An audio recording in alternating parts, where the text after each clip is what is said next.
Welcome, everyone. Welcome, members of the public and the media, fellow planning commission members. Madam Secretary, would you like to call the roll, please? Mr. Trader.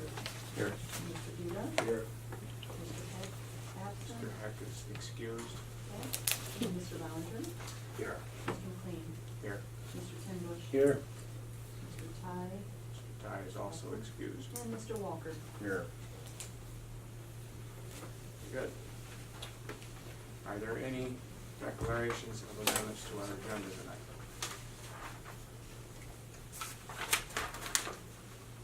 Seeing and hearing none, I would entertain a motion to approve the agenda as it stands. I'll make a motion, to accept the agenda as it stands. I'll second. Motion by Mr. Tenbush, seconded by Mr. Duda to approve the motion, or to approve the agenda as it stands. All those in favor signify by saying aye. Aye. Aye. Any opposed, same sign. Motion carries. At this point in time, we provide for public comment. I'm sorry. Approval of minutes. Chuck Cooper. Has everybody looked at the minutes? Are there any corrections to be made? I noticed one which I called Jeff's office on. It was just a one-word change. Kayla took care of that. Does anybody see anything? I got a question on unfinished business. Yes, sir. The planning commission to continue development of draft commercial solar energy. Correct. Are we not having a subcommittee? At this point in time, we've been putting all hands on deck. Was we not instructed by the commissioners to have a solar committee? We were asked to stop working on wind and to put together a committee to work on solar. I chose to make the committee the entire 9 members of this board because it comes to this board in the end anyway. And there seemed to be quite a push. So more people working on it's better than less. That was my determination. And the rest of the membership went along with that. Okay, I would like it entered that I'm in protest of that. Okay. How would you like that worded? Please write it down. However you guys want to, I just don't think it's the right thing to do. That's your prerogative, so put it in your own words. And then we'll. I'm protesting, and I don't think that this board should be going against the advice of the commissioners to have a wind or a solar subcommittee.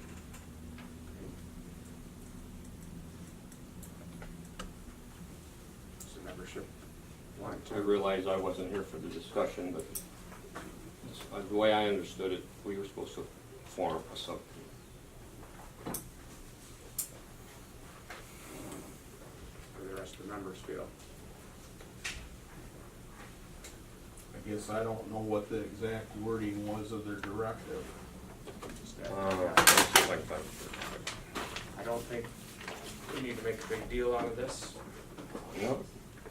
We're all gonna work on this. Like I said, it's gonna. Part of this board's duties is to follow orders, follow directions. We can't follow simple directions. How are we ever gonna follow planning enabling act or zoning enabling act? If you call MTA and ask them on this, you'll find that a directive from the Board of Commissioners is not a direct order. We can follow it, or we can choose not to follow it at our own discretion. Obviously, we want to work at fix things with them. We want to work together as a team. We don't want animosity. And I saw none from Mr. Corey, and I have received no complaints from anyone on it. Well, I believe the commissioners voted unanimously in support of that, and he brought this board. I mean, if it was a 4-3 vote or a 5-2 vote would be one thing, but I think I believe it was 7-0. I believe when it was that strong of a feeling on their part, I would suggest we follow that recommendation. Mr. Tenbush, you have a comment? When Mr. Curry mentioned it last month, what he said is, here was he wanted us to stop working on the solar ordinance. He did not have any objection at the meeting here to have a separate committee. Some of our discussion during last month's meeting, some of us were for having a committee because we just felt it might be quicker. And, but the general consensus was here that we would work on it as a group. So that's basically how it went down, and Mr. Curry had no objection to that. Correct. Also, I've had some talks with some of the commissioners, and some of them are not happy with the way that directive was delivered. It came through under the consent agenda, to my knowledge. I was not there, I don't know this for a fact, but that's what I was told. And they were not happy about it because there was no discussion at their level. Actually, it was mentioned, and it was mainly mentioned, from what I remember, it was mentioned, the wind ordinance has been in place, that it would be nice not to be spending time on wind at this time and get moving on to solar. Mr. Pruski, would you like to weigh in? Well, yeah, I remember we did discuss it, whether it was on consent actions. You know, there was a motion made, from what I remember, to issue the directive to the planning commission. And motions are never on consent actions, only resolutions are on consent actions. So it was discussed, I know it was discussed. And basically the gist of the discussion was to get moving on solar and let the wind ordinance sit as it is and get solar started. That's what the gist of the discussion was, that I recall. Yeah, that's the message that I got, and we've respected that. I think, Foley, Jeff has a comment here. Just to clear it up, we had the motion from June 26th. Motion by Peruski, seconded by Talaski, to instruct Planning Commission to focus on the creation of an amendment to the zoning ordinance for solar energy prior to any revisions to the wind energy ordinance pursuant to the MCL 125-3401, subsection 3, motion carried. So it doesn't, it's not specific, it just instructs the Planning Commission, and pursuant to the MCL 125-3401, subsection 3, the legislative body has that authority to direct the Planning Commission. So, Yes, Mr. Yeah, I Bennett. was here at that commissioner meeting that time, and Yeah. I recall exactly what, Yeah, there was a motion on the floor, it was discussed. yeah. right, Mr. Peruski stated, almost word for word. But my question is that Commissioner Corey instructed this board to take the wind subcommittee and transfer to the solar energy subcommittee.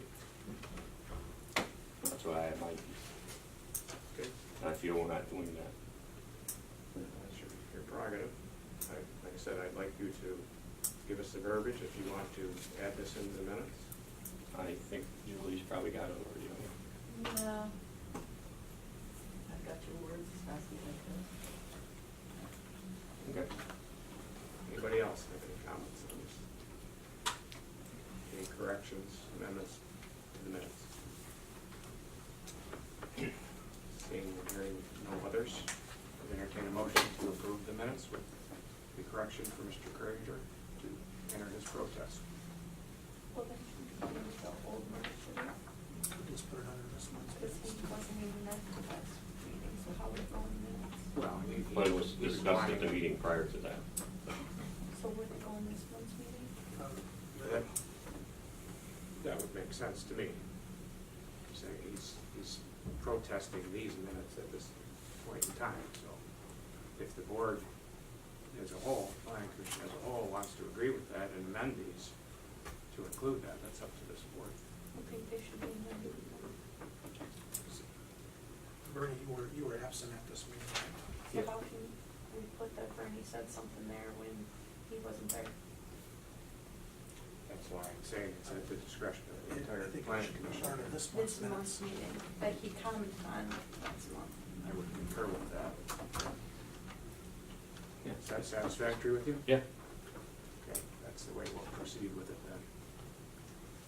I just want my protest entered so that in the event that there's a massive hanging, I'm not one of them. Okay. So noted. So, Back to the topic so to at hand. speak. Anything else pertaining to this July 11th meeting minutes? Additions, corrections, motion to approve.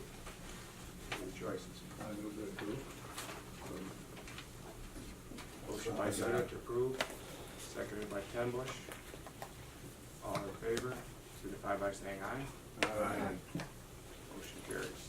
Just communications. We have quite a list here. A great deal of them were submitted by a fellow member, Mr. Ken Walker. Item A, Lansing appraisals and consulting case study dated October 2012. 6th International Meeting on Wind Turbine Noise in Glasgow, England, April 2015. Item C, Audiology Today, article dated August 2010, titled Wind Turbine Noise, What Audiologists Should Know. Item D, Wind Action Group, article dated June 8, 2010, testimony of Mike McCann on property value impacts in Adams County, Illinois. Item E, New York State Department of Health staff comments on preliminary scoping statement for the 8 Point Wind Energy Center dated October 31, 2016. Item F is a partnership for preservation of the Down East Lakes watershed pertaining to property values. That's also from New York. Item G, Nevada Journal article dated April 2nd, 2013, titled Searchlight Wind Farm Could Reduce Property Values by 25 to 60%, suggests the study. Item H, Canadian Real Estate Magazine article dated December 18, 2014, titled Industry Criticizes Wind Turbine Report. And finally, item I, Washington University in St. Louis, article titled Wind Turbines Can Be Hazardous to Human Health. I would like to note on these, item B, that report is a part-time resident of Huron County, and it pertains to work that was done on the ground here in Huron County. And I found that Canadian Real Estate report, item A, very interesting as well. Mr. Walker, is there anything in particular you'd like us to know about these communications? Item under communications came from Corporation Counsel and pertains to PA 116 and the Michigan Zoning Enabling Act. And the reason we have this is because there was some question at prior meetings. And in reading through this, I have to agree that the removal of land from PA 116, we really have no say in. It goes to the Board of Commissioners. County zone jurisdictions come to the clerk's office, and then they come to my office for review, and then they're on the agenda. Right. Self-zone townships come directly from the townships to my office, and then are entered onto the agenda for, this is for enrollments. Right. And our process was always included terminations also. Right. Technically, the statute does not require that. I believe there may be a possibility if the DOC wanted us to review those and make a recommendation, it's possible we can, but that's up to the DOC. We're gonna take a half an hour tonight, we're gonna work on this. I would like to possibly pick one, maybe two, that we could use as a basic template. Pick the best two, and then we will work through them, see what looks good for our community, what doesn't look good. I'm very confident that we can get this done before this moratorium expires. And we are open to public comment on this. We've talked to the media, we've asked them to get that message out to the public. We'd like to know what the public feels on this as this goes through the process. We do not want to shut them out, we want to hear their voices. There are two different items, there is residential solar and there is commercial solar. We obviously need to regulate both of them, but they are totally different entities. same as a private generator, you know, somebody has for backup power at their home versus a wind turbine. The questions that were in the online survey, I don't believe specified between residential versus commercial installations of solar. We've approved hundreds of residential solar projects in Huron County, self-zoned and county zoned, and they go as accessory structures under our current ordinance, because that's what they are. Either roof mounted and then the building code has provisions in it already, or they're ground mounted and we treat them as accessory structures.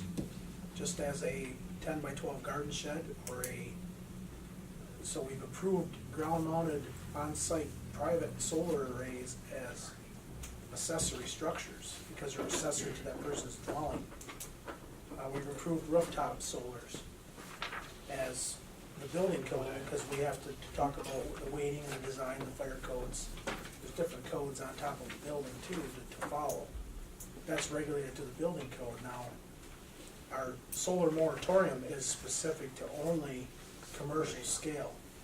Well, would it, I understand what Chairman's trying to say, about trying to also include residential, but since we're trying to beat the gun, to try to get something out before the moratorium essentially runs out, would it, I'm thinking out loud here, would it pay just focus on commercial and then maybe next year, if there really was a need to regulate residential, then attack that? Yeah, I wasn't trying to indicate that we should simultaneously look at both, but I just want you to be aware that there are differences, both are out there. Right. And we need to educate the public of that fact, that we're concentrating on commercial at this point in time. And, but the one thing I would like to see, if I were to have any input into it, would be, again, something in the commercial ordinance to, some kind of verbiage to let residential people know that this doesn't apply to them, because otherwise, if we don't, I think that has a chilling effect on residential people putting stuff in, because they'll think, am I commercial or aren't I commercial? I mean, technically, I'm selling this back to the grid just to get a little credit, not really trying to make money. Does that make me commercial? And it just something like the Manchester Township, I believe, they did a great job of clarifying that. So just one little clause. Yeah, absolutely. 19% are neutral, 4% disagree, and 4% strongly disagree. So this was several years back, What year? I believe this time of year in 2016. I think September was done. 16, Yeah, 2 years 2 years ago. ago. 2 years ago coming up. Yeah. And as far as agricultural land should be allowed to be used for, is the question. And pertaining to the entire group of alternative energy, which includes wind, solar, etc., 38% thought that agricultural land should be used for that. And that's part of the reason that they don't want people taking land out of PA 116. So it's been strongly discouraged to locate it on prime farmland. My take, speaking for the other members, and we'll give them their turn, was that we do not want to take one of our greatest commodities in this county and turn it into an industrial application. And my personal view was, what do all citizens and every person on earth need to survive? We've got to have food, we've got to have water, we've got to have oxygen. Solar energy on agricultural land does not provide any of that.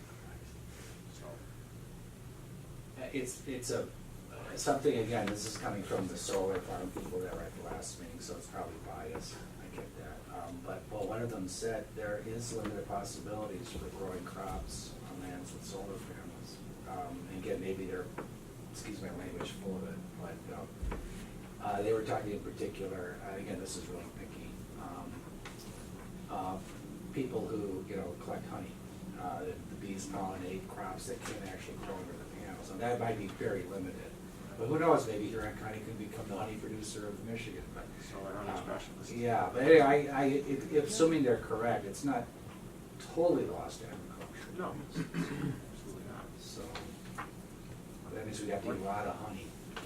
One of the things that I did learn from the two representatives, one from Cyprus and the other one from Hillstone, after last meeting and conversation, and as you said, they seem to be quite forthcoming. They told me point blank, there is no hurry to get this ordinance done. They said there's only limited tie points to the grid countywide. There's about 12 projects in the works.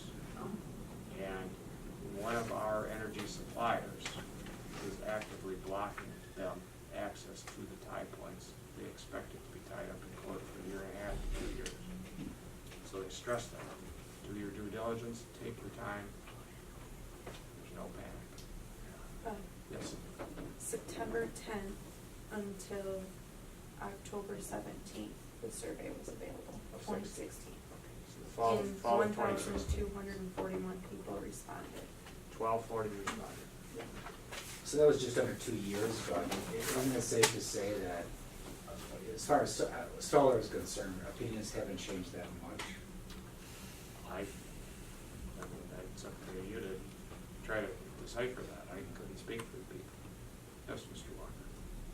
I don't think that that survey can be utilized for what we're doing, because it did not specify the type of solar. It just said solar. Right, it was a generalized. And at statement. that time, there was no talk of commercial solar. Right. So I think that survey is totally useless at this point. It gives us a little insight, but yes, I agree with you that we can't put a lot of weight into it. At that time, well, the one even wasn't there on 69, I don't believe. No, No, right. We had household rooftop solar. right. Some stand on the ground, and the one out here on 142, Willie Farms, Right. Live Prance, that's all we had for people to judge what solar was at that time. Well, Not that's 80 why acres. I would like to get public input on it. It would really be nice to get Yeah. public input on it. But as far as using the past survey, I think it's useless. Yes, Mr. Grager. I guess I'm a little bit on Ken's side there, but my take on that survey was what, 1,200 people 1240. out of 35,000 residents, you know, and And they weren't we've all debated residents. this before, you know, I don't think that's a Smaller true, response. you know, And they weren't all residents. It Yeah, says right. 92% of them lived in Huron County. but still, So that's, that's, it's something. it's like but 3% or it's- something, isn't it, of the, You're not gonna, every survey you're not, unless you're paying them to send the response back. Yeah. Or if it's a very hot topic, you're gonna get a lot more response. In this case, you know, people aren't too excited one way or the other right now, as far as I know. But you, Jeff, you said, and maybe I misunderstood you, that survey was done with newspaper inserts and not direct mailing? It was Online as online, well. it was, Okay. there was an insert in, I The believe, the view, View. because everybody Because gets that goes it out to every resident in Huron County. in And, Huron County. Right. and then we had also hard copies available at public libraries. And, There were some radio ads as well. yeah, but the public helped us, the media helped us in that event, trying to get people to submit those responses. But there was quite a few questions on that survey. You know, But I think if you look at the renewable energy side of things, I think the residents that did respond, 1,200 of them responded that, you know, solar is, I guess, the results of that survey, solar is definitely something that's treated differently than per se wind energy. But yeah, for wind, for example, on that, it was only 22% agreed strongly.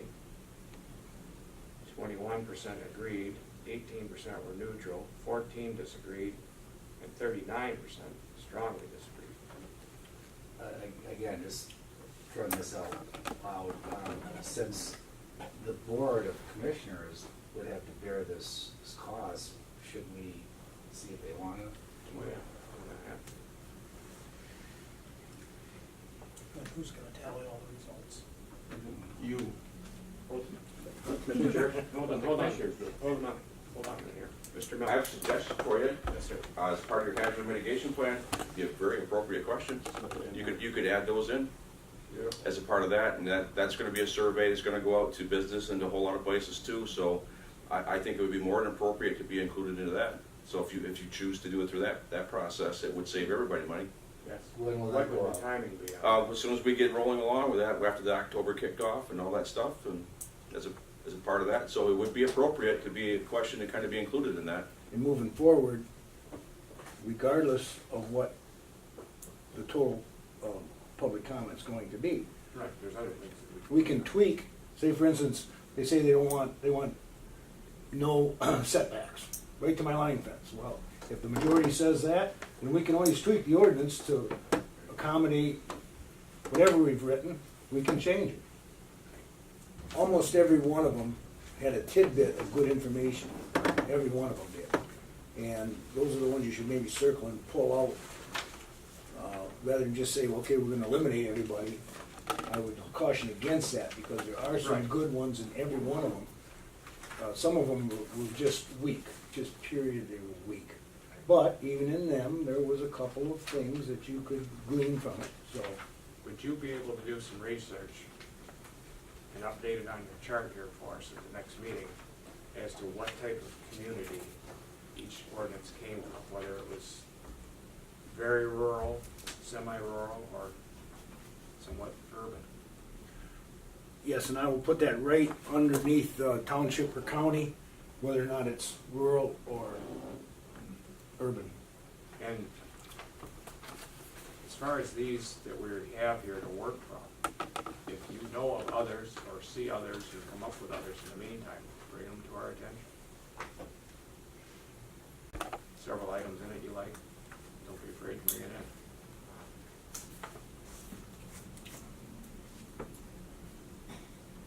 What else do we want to put on our hit list?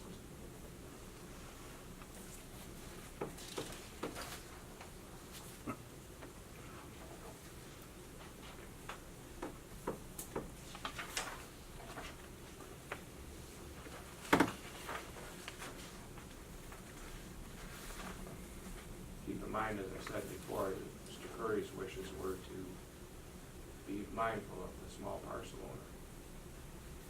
I think regulatory wise, our regulations, however they come out, should be waivable for private individual. Because that is something that puts the landowner and the private citizen in the driver's seat, in control of their own destiny. So if we're somewhat on the strong side of regulation with the ability to waive that regulation, we're looking at people on both sides of the fence, and I think that's kind of what Mr. Curry was trying to relate to us. As long as it doesn't lead to extortion. And that's my concern. He said as long as it doesn't lead to what he classifies as extortion. You know, you can get people working against each other pretty easily. But we want people to be able to get along with each other in the community. And the basic premise of zoning is to eliminate incompatible or non-compatible uses being situated in close proximity to each other to alleviate problems before they happen.